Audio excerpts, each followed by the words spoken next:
de una osamenta relacionada con Cuauhtémoc, pero se construye un momento político donde se cree que se construye a partir localmente, por gobierno local y por gente local, la idea de que ahí está Cuauhtémoc. Se excava, ahí hay una mala interpretación o una interpretación errónea del contexto, porque es un contexto que está virtualmente sembrado, entrecomillado, ¿no? Entonces, en la época moderna. Entonces hay una excavación arqueológica que no contempla precisamente estas transformaciones del contexto arqueológico y en primera instancia se toma como un contexto, digamos, que refleja el pasado. Entonces ya se determina a través de esta investigación, que realmente, de esta investigación preliminar, que realmente se trata de Cuauhtémoc. Cuando se reanaliza inmediatamente después este contexto, si el contexto está completamente, es un análisis de los procesos de deposición de arqueología y se determina que este contexto está completamente alterado y está virtualmente sembrado por gente moderna.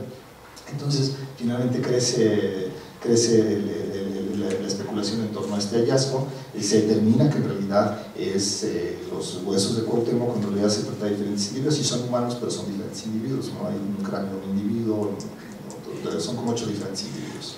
Entonces, ¿qué es lo que pasa aquí? Que precisamente lo que estamos hablando de que estas metodologías, este análisis del contexto como se estaba proponiendo en este momento, no está siendo, digamos, de la forma correcta y se está predominando con el análisis de ese contexto por esta presión política de alguna forma, ¿no? Entonces ahí la importancia a la que resalto es cómo estos argumentos de un análisis contextual se derivan implicaciones políticas de corte muy serio. Bueno, en las publicaciones no hay muchas publicaciones respecto a este tema. Y lo que tú mencionabas, igualmente creo que se adecua mucho mejor lo que mencionas a lo que vamos a ver mañana. Lo que vamos a ver mañana tiene que ver con un contexto de poscolonialidad, un contexto de diferentes demandas en términos de lo que propone los estados nacionales, las comunidades indígenas, en donde los actores, los arqueólogos se convierten también en parte de actores. Aquí en realidad somos más bien protagonistas sobre los contextos. La historia cultural, el arqueólogo no era el que autentificaba el pasado, básicamente. Aquí ya se modifican un poco las formas y en lo que vamos a ver mañana, que es lo que se denomina como arqueología interpretativa, hay otros planteamientos donde casa precisamente y queda lo que tú estás mencionando. Entonces mañana lo recuperamos en términos de lo que acabas de preguntar, ¿no? Entonces, una pregunta, situándome en procesos de colonización del siglo XVI, los hallazgos que se han encontrado en las culturas indígenas en México tienen alguna conexión con las culturas africanas que trajeron condición de esclavos a ese territorio. Te lo pregunto porque en Colombia algunos hallazgos que se han encontrado en las comunidades indígenas de la Chomí, si la lectura histórica que se ha hecho sobre estos objetos precisamente tiene una fuerte influencia de las culturas africanas. Entonces no sé si en México hay algunas lecturas en correspondencia con la africanidad que puedan generar como una suerte de hibridación cultural en nuestros pueblos históricos. No sé, mis colegas, yo creo que esto se ha abordado más a partir de la antropología, de ciertas regiones de México, ¿no? Pero de la arqueología yo particularmente no conozco y te mentiría si te dijera que hay algo, porque no conozco exactamente lo que tú estás mencionando, no conozco algún estudio que te pueda referir, ¿no? Pero bueno, lo podemos... en cuanto a eso, creo que se hizo en Campeche, pero ya creo que tiene hace unos 6 años, pero en cuanto a antropología física se refiere, en la plaza de Campeche sí se hicieron excavaciones y de ahí sacaron varias osamentas correspondientes a el análisis posterior, arrojó que había personas africanas debido al análisis dental de sus cúspides, ¿no? Entonces fue muy curioso porque estos africanos estaban en grupo. En grupo las personas dentro de Campeche estaban asociadas más cerca del altar, e incluso gracias a este estudio se descubrió que la catedral de Campeche no está donde está ahora, sino estaba del otro lado, ¿no? Entonces, en cuanto a ese estudio, se da cuenta de que sí hubo personas africanas aquí en México, en Campeche específicamente, pero es el único caso que yo sé hasta aquí en México. Hay otros, pero como dice usted, siempre enfocados dentro de la antropología. Arqueológicamente es el único caso que yo puedo dar cuenta. Bueno, pues sería bueno que le pasara la referencia, ¿no? Yo quise, bueno, yo a nivel a lo mejor más antropológico, de algo que más o menos, bueno, me he enterado, realmente no conozco bien las fuentes, es que en el aspecto, por ejemplo, musical, el instrumento de la marimba normal, en un principio cuando se empezó a hacer investigación etnomusicológica, se creyó que este instrumento era indígena y se le adjudicó a los indígenas propiamente. Más posteriormente se supone que con nuevas investigaciones se ha determinado que este instrumento es más de origen africano, porque se ha logrado comparar este tipo de instrumento con algunos que usan también actualmente todavía siguen usando en África. Entonces, bueno, ahí esa es una de las cosas que yo tengo conocimiento un poco. Y con relación a esto que decían por ejemplo, de que es mejor el indio muerto que el indio vivo, me parece que bueno, esto a lo mejor es una forma, un camino que se ha sesgado en relación a la ideología, ¿no?, del Estado, que se ha servido de la arqueología, etc. Pero yo me preguntaría si no existe una reflexión contemporánea acerca de cómo digamos, resolver este tipo de situaciones que parecerían que de pronto la arqueología nos da pie a pensar en ciertas culturas de una manera muy idealizada, que no permiten tener una conexión con los mayas actuales, por ejemplo, que son los que en realidad han construido los complejos turísticos, y que hay gente, por ejemplo en Cancún, que se llega a preguntar si realmente existen todavía mayas actualmente, ¿no? Entonces, pues, no sé, eso. Yo creo que bueno, eso volviendo, y no quiero abundar mucho porque no quiero desviar de la cuestión sistemática de los contextos arqueológicos que estamos viendo ahorita, pero realmente esa ha sido la particularidad, ¿no? De ahí en realidad está la piedra angular de los estados nacionales en términos de la erupción de este patrimonio nacional. O sea, la ruptura con los grupos indígenas tiene que ver también con el manejo de los sitios arqueológicos. Tiene que ver mucho más con esta pertenencia patrimonialista de lo que implica la cultura en términos también de la justificación del Estado Nacional. Entonces ahí tiene que ver mucho eso, la idea del indio muerto, ¿no?, de los prehispánicos, del indio vivo, ¿no?, de los marginales vivos. Pues es un problema permanente en el siglo XX en la antropología mexicana, ¿no?, básicamente focalizada acá. Pero te digo, ya más bien, yo sí creo que eso se aborda mucho mejor de una perspectiva más amplia, porque tenemos mayor influencia en el contexto del posterior a los 80, de justo cómo se trabajan estas, cuál ha sido la crítica a esta perspectiva, y en muchos lugares hay bueno, en diferentes, sobre todo, bueno, en Zona Maya de hecho hay una propuesta de las arqueologías de comunidades, Community Archaeology, que es precisamente el involucramiento de diferentes comunidades en términos de una interpretación, percepción y manejo de los contextos arqueológicos. Entonces hay reflexiones serias sobre cuál sería la forma de incluir a los diferentes grupos en términos de una polifonía de interpretación, y eso tiene que ver mucho más, está relacionado con los temas que vamos a ver mañana, ¿no?, que es lo que ha propuesto la agenda postprocesual. Entonces no lo olvidemos, mañana prometo abordarlo ya con mayor, digamos, claridad, ¿no? Entonces, hasta aquí lo que teníamos era que la importancia en este momento con la caracterización que se hace tiene que ver con una adopción del enfoque científico, con cierta adopción de metodologías específicas en términos de la interpretación, la arqueología conductual, que más o menos surge por ahí. Y entonces, aquí hay 7 puntos importantes, que esos sí los revisaron, está en el libro de Johnson, de Matthew Johnson, eso sí lo viene como lectura obligatoria, y solamente aquí los resumo, digamos, sucintamente, ¿no?, para que vayan, digamos, dirigiendo la lectura que eventualmente harán. Entonces, Matthew Johnson para este momento propone una caracterización en 7 diferentes enunciados o niveles.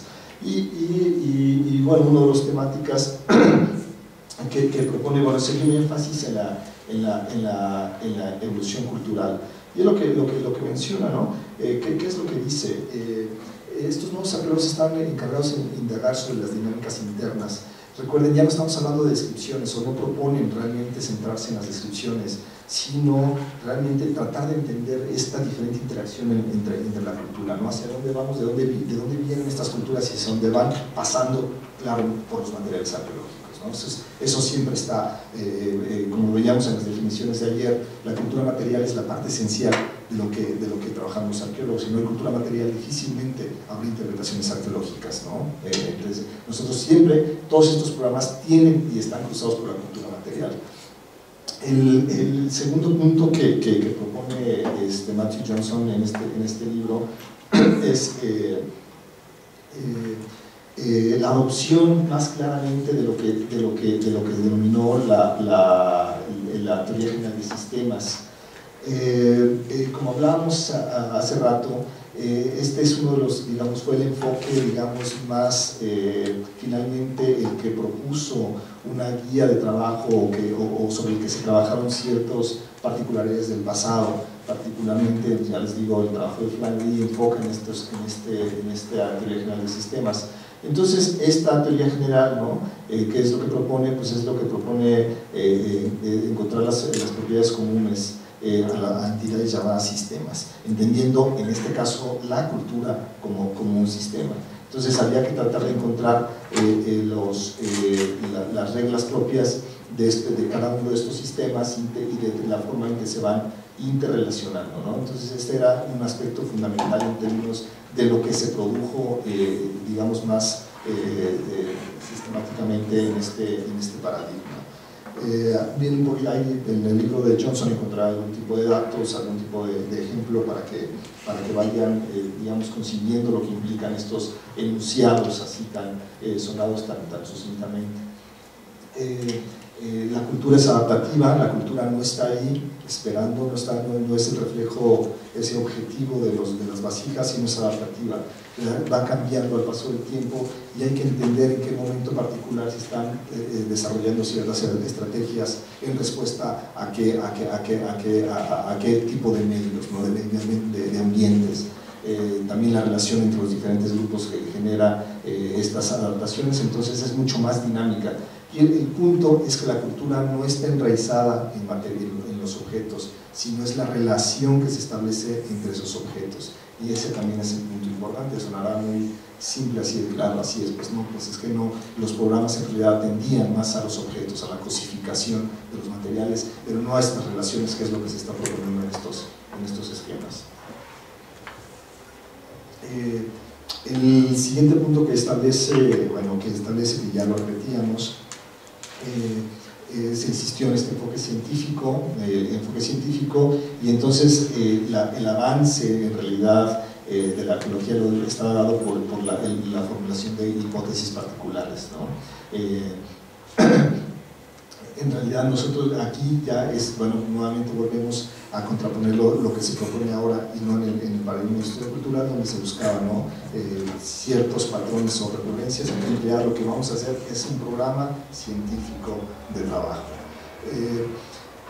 Como se llama arqueología procesual, pues entonces realmente tenían un énfasis en términos de los procesos culturales. Una vasija era importante en la medida que se lograba identificar de la forma en que, por un lado, podría haber sido manufacturada esta vasija, y por otro lado, la forma en que esta vasija se integraba al sistema, a un sistema cultural particular, ¿no? No era la importancia de centrarse en el objeto, sino en la forma en que ese objeto está siendo realizado y las repercusiones que tiene en un consumo social particular. Y esto es otra de las cosas más particulares de este momento. Se buscan estos procesos relacionados, obviamente, ya con la que planteaba anteriormente de lo que se denominó la teoría general de sistemas.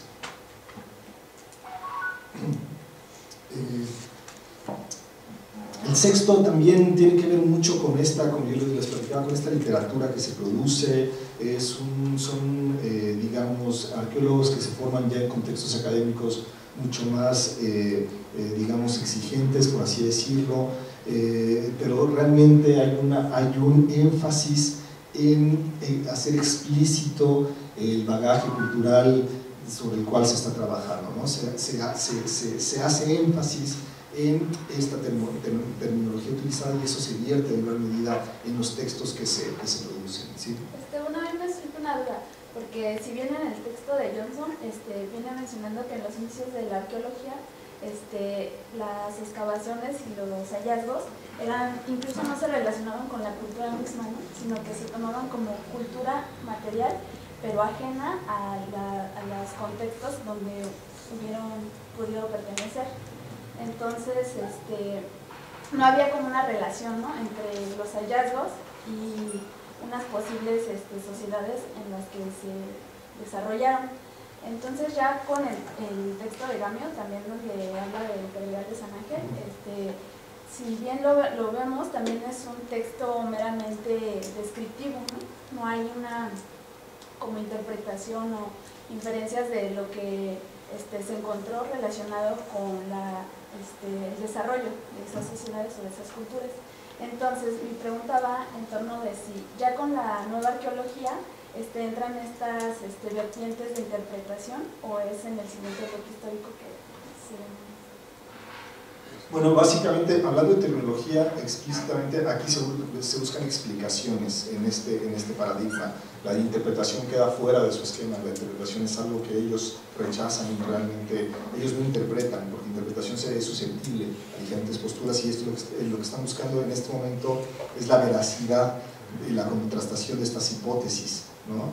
Entonces aquí no se buscan interpretaciones, se buscan explicaciones de procesos sociales a través de la creación de leyes. Entonces a todo este programa obedece en el fondo en la primera fase, ya después ya no fue tan explícito, pero era la creación de leyes culturales, ¿no? Aquí se busca eso.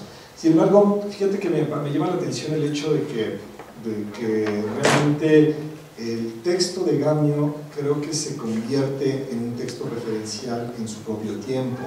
Si lo ves ahorita y dices, claro, pues es que Gamio no lo sabía, ¿no? Que ahí estaba Tequila, bueno, sí sabía porque lo escribió, pero bueno, pues obviamente ya tienes un proceso histórico de desarrollo y de avance científico, académico, de una mayor comprensión de la variabilidad cultural de esta área. Veíamos, ¿te acuerdas que veíamos el refinamiento de la cronología, ¿no? que lo veíamos ayer también? Yo creo que el texto de Gamio sí es descriptivo de alguna forma, pero aporta mucho. Si lo lees en su propio contexto, en realidad donde nadie sabía qué estaba pasando allá, donde querían ubicar el arcaico en algún lugar por ahí, ¿no? Temporalmente y geográficamente hablando, ahí tienes un argumento de interpretación finalmente, un argumento que propone una caracterización de algo que no conocíamos. En realidad también aporta, en su propio contexto, es un avance científico, si quieres verlo así, porque nadie sabía lo que pasaba aquí, pasa aquí, ¿no? Aquí abajito en Copilco. No sabías realmente cómo estaba pasando. La idea del Chitle que había cubierto toda esta zona sí estaba ahí, pero no tenía relación, no se entendía plenamente el tipo de relación que estos eventos geológicos naturales tenían con estos materiales arqueológicos. Entonces creo que sí, tienes razón en un cierto sentido que sí es descriptivo, pero lo analizas en su tiempo y es una aportación fundamental en términos de la historia cultural que luego nosotros vamos refinando al paso del tiempo. Y lo mismo pasa con estos textos que vamos a ver ahora, que de hecho los textos que estamos revisando a nivel de caso de estudio, el de Gamio refleja su tiempo de alguna forma y el de Flannery, que ahora veremos, refleja su propio tiempo. Entonces aquí yo no puedo vertir un elemento de crítica en términos de lo que ellos propusieron en ese momento, ¿no? Yo creo que se tendría que analizar en el propio momento y no tanto desde nuestra perspectiva, porque si lo ves desde acá, pues a mí no me parece lo que plantea Flannery, que es un trabajo súper interesante, así, ¿no? Pero yo estoy en una postura donde digo, bueno, esta postura a mí no me satisface en términos de investigación académica, pero bueno, eso ya es un análisis posterior, pero si lo ves allá, aporta fundamentalmente cosas que nadie había dicho, ¿no? Tanto Gamio como Flannery en su propio momento. No sé si por ahí quedó. Sí. A mí hay algo que no me queda del todo claro y es respecto a la utilización de la teoría general de sistemas en la arqueología. Bertalan propone con la TGS construir un modelo en el cual se analicen las relaciones entre los elementos constitutivos para que estas relaciones nos puedan dar cuenta del estado actual del sistema. ¿Cómo hacer esta construcción? Digo, si esta construcción es hasta cierto punto arbitraria desde la perspectiva de cada investigador, ¿cómo construir el sistema desde la cultura material? Pues lo que vamos a ver ahora con Flannery. De hecho, Flannery trata de aplicar la teoría general de sistemas precisamente como lo estás diciendo, como modelos. De hecho, no sé si tuviste oportunidad de revisar el texto, el de Flannery, que viene como lectura obligatoria. Si te das cuenta, utiliza la palabra modelo en todos sus modelos. Ahorita los vamos a ver aquí. En todos los modelos que él propone, bueno, las figuras que él propone, utiliza hasta ese lenguaje explícitamente, ¿no?, que tienes que utilizar si vas por este rumbo. Entonces, vamos a ver cómo relaciona, él se centra en la cuestión de la agricultura y cómo esta agricultura tiene que ver con parte de un sistema cultural complejo donde se implican artefactos, medio, interacciones, información, materia y energía, ¿no? Pero eso ahora lo veremos seguramente. O sea, y creo que se explica un poco más cómo estos arqueólogos utilizaron esa parte, ¿no? De hecho ya casi lo hacemos ahora. Entonces, bueno, entonces igual hay una demanda aquí, bueno, una generalización realmente de utilizar terminologías realmente de forma explícita y sin, ¿no? Sí, lo que pasa, no sé qué tan importante sea, pero ahorita que hace la compañera sobre, o sea, la nueva antropología de alguna forma, no sé si negaba, o sea, la posibilidad o más bien se contraponía a una interpretación, ¿no? Y más bien buscaba explicación, o sea, así es como hace distinción. Y no sé, cuando hablas como del proceso y de este énfasis en la, no sé, partiendo de un artefacto, en la manufactura, en el uso y en las repercusiones, todo eso como que me cuesta trabajo entenderlo si no es por medio de una interpretación, ¿no? O sea, si esa explicación es interpretativa o no, o a partir de qué te explicas, o sea, este énfasis en el proceso, no sé si hay como una contradicción o no. Es que en realidad es lo que proponen. Si tú igual si haces una lectura desde ahora, interpretamos, ¿no? Pero lo que están proponiendo ellos son explicaciones porque están centrados en modelos hipotéticos deductivos. Tú tienes que proponer una hipótesis y a partir de esta hipótesis un análisis y este análisis deriva leyes, ¿no? Un programa científico duro, básicamente. Si tú metes la palabra interpretación en estos paradigmas, es el escándalo, no se puede, porque la interpretación es mucho más relativista, está más allá de la hermenéutica, es otra cosa. Ellos realmente lo que están proponiendo es hacer una ciencia, una ciencia. O sea, en la ciencia no interpretas, explicas. Entonces sí hay una contraposición del lenguaje. En esta fase no hay una adopción, digamos, a ningún nivel de la palabra interpretación, son explicaciones basadas en términos de modelos y tratando de explicar los procesos culturales en términos de programas científicos y básicamente de la inserción de la teología como ciencia.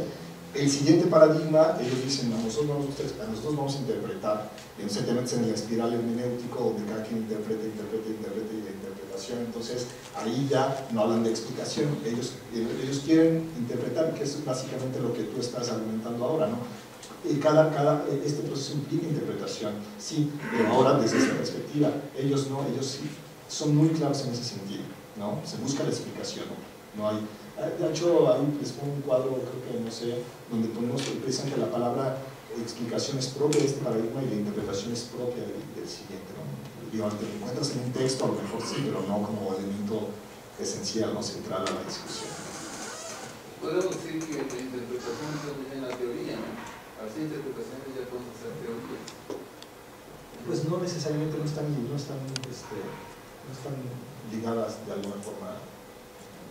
Mi pregunta sería, o sea, entonces, si realmente era posible hacer una explicación en base a hipótesis, bla, bla, bla, sin caer en reductos interpretativos, en el sentido de que estamos hablando de actividades humanas, culturales también, que se desprenden de esos objetos. Claro, la gran crítica inicial de este gran programa que tú lo ves en Manuel, muy bien explicado, en Gandalf, en ese texto, muy bien explicado, pero también Johnson lo explica, o lo intenta, da un recuento de cómo se fueron, digamos, este programa científico en realidad no lo puedes aplicar, y entonces fueron generando leyes menores y leyes menores hasta llegar a las leyes Mickey Mouse, ¿no? Que así literalmente lo llama Manuel Gandalf, ¿no? Las leyes Mickey Mouse, en términos de que se rebajó tanto el programa que de repente se postularon hipótesis que no eran hipótesis y leyes que tampoco eran leyes, ¿no? Del caso de que, no sé si A mayor cantidad de individuos que lleven una casa, mayor consumo de alimentos van a tener. O sea, eso no es necesariamente, no es una ley realmente, ¿no? Y bueno, hay una caracterización. Johnson pone ahí algunos ejemplos realmente de que estas leyes, ni las hipótesis eran hipótesis, ni las leyes se convirtieron en leyes, y que, bueno, y que te digo, en una parte tardía, por eso recurren a otro modelo que es el de Bertalanffy, que es la teoría general de sistemas, que parece que tiene un programa más sólido y que, bueno, finalmente lo hace Flannery, que Flannery es un personaje esencial en esta parte del desarrollo de la arqueología, ¿no? Entonces, ahí te vas a encontrar, de hecho, hay unos ejemplos de Johnson. Una pregunta nada más. Sí. Entonces, en base a la museología entendida como teoría del conocimiento, únicamente se dedicaban a conceptualizar el entorno, a lo que Max Weber llamó crear tipos ideales para el estudio, o sea, no eran necesariamente que correspondieran con la realidad. Eso es lo que yo entiendo. Bueno, en el caso de la arqueología tienes, como hablamos, tienes que pasar por los materiales. Realmente debería haber una correspondencia. Todo este programa, también a partir de la promoción de leyes, se practica en sitios arqueológicos reales y se excavan cosas, situaciones reales, ¿no? Entonces realmente el contrapeso que tienes en la arqueología, en la aplicación de estos sistemas, es que tienes en los materiales. Entonces no tampoco, sí se generan estos digamos, este ámbito ideal, pero si no hay materiales en la arqueología, es difícil establecer interpretaciones o explicaciones en su terminología. Sí, pero bueno, yo me refería a lo que hablaban los compañeros, de que sin la interpretación era como imposible dibujar un entorno. Entonces, a partir de estos hechos materiales o de estos patrimonio material que se obtiene, se trata de crear una tipología que únicamente es un tipo ideal, Max Weber regresa a lo mismo, para explicar la realidad que supuestamente sucedió. O sea, no necesariamente tiene que aludir a lo que en concreto puede ser. Yo lo decía porque a mí me tocó trabajar, los compañeros que son arqueólogos lo saben, lo han de saber un poquito más, en Cantona, Puebla. Nos mandaron a hacer un trabajo tipo arqueológico, pero nosotros terminamos haciendo etnografía del lugar. Y hablábamos con las personas que nos decían que el lugar había sido saqueado mucho antes de que llegaran algunos arqueólogos. Entonces, hay cómo crear un tipo de cómo se desarrolló la sociedad, siendo que, como tú lo mencionas, ya no están los estratos, no hay estratificación quizá, o los elementos ya no están acomodados como estaban anteriormente. Entonces yo nada más puedo decir que los tipos son las formas de explicar la realidad a las que puedan ir en esta etapa, por lo menos de la arqueología.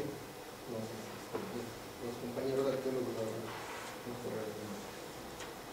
Bueno, son muchas cosas, pero en términos del saqueo, por ejemplo, aunque tú tuvieras un sitio intacto que no haya sido saqueado, no haya sido extraído un solo material, no tienes en la realidad completa ahí, la realidad está fragmentada, porque tú tienes una gran parte del cúmulo de materiales que no existe, que son perecederos, que se van, chozas, casas, pieles, telas, textiles, alimentos, cosas que no existen y que son parte constituyentes de esa realidad compleja, ¿no?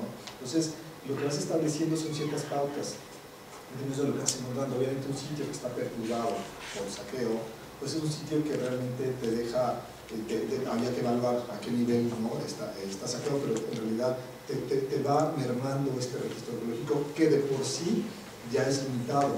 Sin embargo, para nosotros lo esencial es precisamente tratar de ubicar ciertas particularidades en estos sitios y a partir de esas particularidades extrapolarlas a niveles interpretativos, digamos, mayores, ¿no? Yo ya aduzco a la palabra interpretación porque es a lo que yo no creo la explicación en estos términos.